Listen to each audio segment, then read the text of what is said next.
May I request that you forget all your problems and just relax while I bring you the master key with which you may unlock the door to any opportunity that your mind can conceive. The master key consists of 17 principles, the first of which is definiteness of purpose. Right here at the beginning of our visit, I'm going to make you a promise. If you will decide definitely what you want most during your entire lifetime and write it down on paper so that I can read it, I will give you the master key with which you may open the door to the attainment of your desires, whatever they may be. The exact moment when I will deliver this master key to you will depend entirely upon when you are ready to receive it. This is the first of 13 messages that I will deliver to you. Now, in each message, I will describe the master key in terms that you will understand, if you are ready to understand. And now I shall give you the first cue as to the nature of the great master key which has been responsible for all the great successes in every calling, in every part of the world. Please listen carefully to what I have to say, because you may discover the secret of the master key in this first visit. You may get your first cue as to the nature of the great master key when I tell you that psychologists have discovered a natural law which is the very foundation of all personal successes. And I can describe it to you in one short sentence so you can understand it. Whatever the mind can conceive and believe, the mind can achieve. Isn't that a profound statement? You will notice that it says nothing about the need for education, but simply that whatever your mind can conceive and believe, your mind can achieve.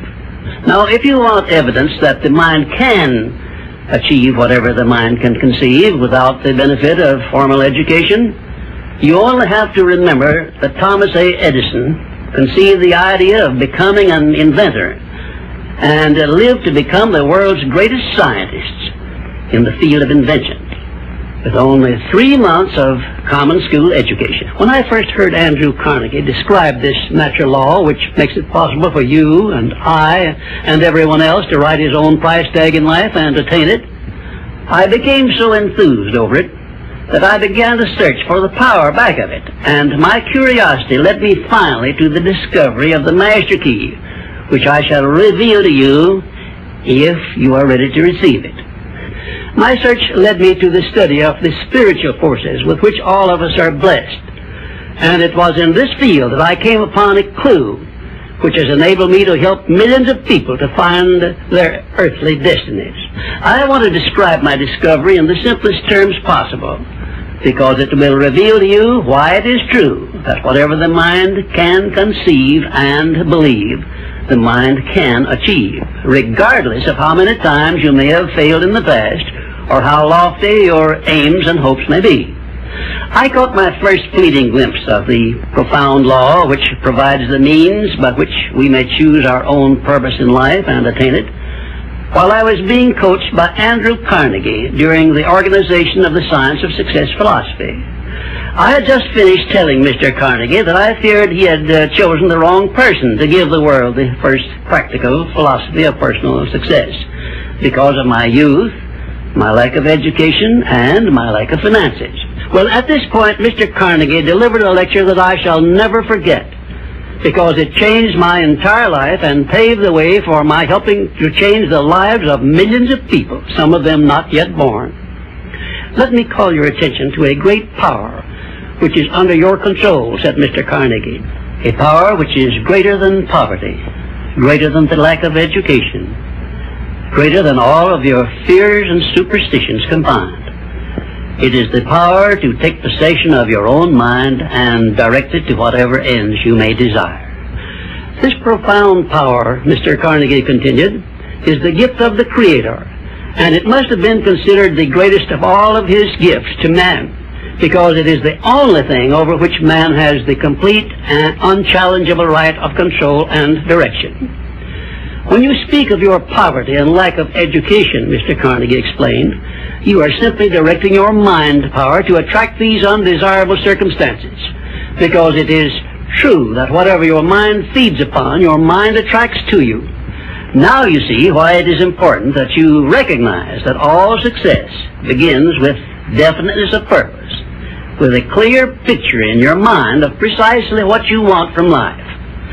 Then Mr. Carnegie continued his speech with a description of a great universal truth which made such an impact upon my mind that I began then and there to give myself a new outlook on life, and set up for myself a goal so far above my previous achievements that it shocked my friends and relatives when they heard about it.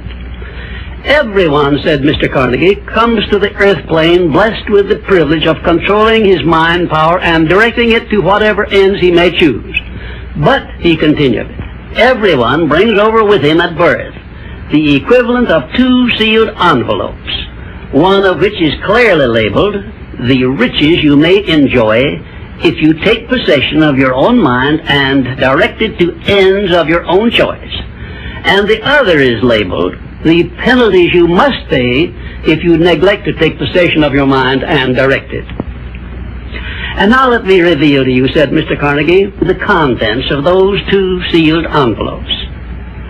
In the one labeled riches is this list of blessings. 1, sound health. 2, peace of mind. 3, a labor of love of your own choice. 4, freedom from fear and worry.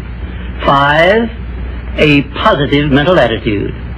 6, material riches of your own choice and quantity. In the sealed envelope labeled penalties, Mr. Carnegie continued, is this list of the prices one must pay for neglecting to take possession of his own mind.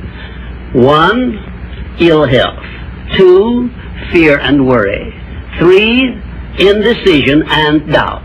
4, frustration and discouragement throughout life. 5, poverty and want. 6, and a whole flock of evils consisting of envy, greed, jealousy, anger, hatred, and superstition. Now, my mission in life is to help you and everyone who needs my help to open up and use the contents of the sealed envelope labeled riches. And the starting point from which you must take off if you wish to write your own ticket from here on out for the remainder of your life, I will describe for you in these simple instructions. 1, procure a neat pocket-sized notebook, or something on the order of this one here, loose leaf affair. And on page 1, write down a clear description of your major desire in life, the one circumstance or position or thing which you will be willing to accept as your idea of success. And remember before you begin writing that your only limitations are those which you set up in your own mind or permit others to set up for you. And 2, on page 2 of your notebook, write down a clear statement of precisely what you intend to give in return for that which you desire from life.